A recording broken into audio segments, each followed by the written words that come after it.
So I actually started traveling to Asia when I was living, when I was in college. I went and I studied abroad in Beijing. That was my first time ever being in China, you know, being around a lot of like Asian people. And it kind of blew my mind to be part of the majority. And you know, I was very fortunate. I did a little mini Asia tour last summer. I was in Hong Kong, I was in Beijing. And I think it's really beautiful. Every time I go back to the motherland, you know, I've traveled around. I've been to Thailand, been to Japan, been to Korea. I really love being back in Asia, and sort of, it's like a family reunion, you know? Like, even for me growing up as an Asian American, there's all these little things that we do at home that, you know, even just like having a rice cooker, you know? Like, no white ass family's gonna have a rice cooker in their home.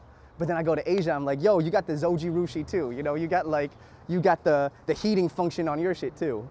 And I just think it's really funny how, you know, this diaspora of people and cultures, when you bring us together, we actually really got very similar roots and practices.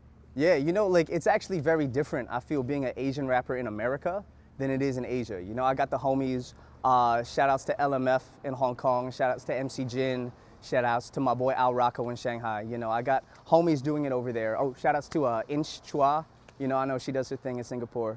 But, you know, it's actually kind of different, I feel, being Asian in America. And some homies and I was just talking about this, how actually, you know, being a minority, I'm very proud of it, honestly, because I feel like, you know, straight up, I'm straight, I'm well educated, my parents, you know, they're stable.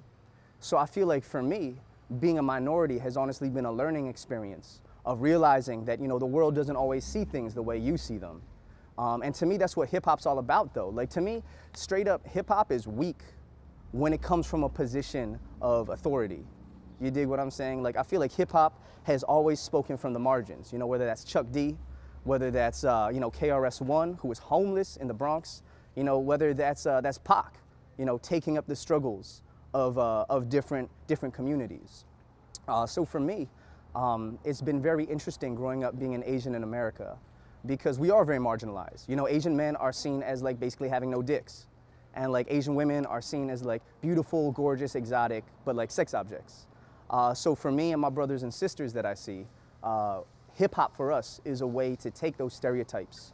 And instead of just being like, oh, we're awesome, we're dope, we got everything, it's much more like hip hop is a way for us to express how, even though we may be, you know, not in the mainstream, we're still powerful. Or just because we're quiet doesn't mean we're silent. Just because we're not seen doesn't mean we're invisible. So for me, that's what being an Asian American hip hop artist is all about. The rest of the year, I'm actually wrapping up my album right now. I'm very excited. It's gonna be called Arrivals. And it's sort of about, you know, just the journey I've been on through the last decade of music. And, you know, starting when I was spitting in high school and all that. And it's coming out in the fall. We're planning a big tour behind that. You guys can find information all over my social media. Beyond that, I'm wrapping up my current tour. It's called the Stay Foolish Tour. It's about, you know, following your dreams, because nobody changed the world without being called foolish. Other than that, yeah, just getting this album ready, preparing some music videos, got some dope collaborations on it. So I'm really excited for you guys to stay tuned to that. Big up Soy Music TV. Shout out to Joy Music TV. Yo, what up? It's the boy Wade from Titanium. I want to thank Soy TV for having me. This is Jing Wong from Hong Kong. King Eglet from Real Record. I'm Drew Chen. It's your boy Joe Flizzo. You chilling right now. Subanjaya, this is the hood.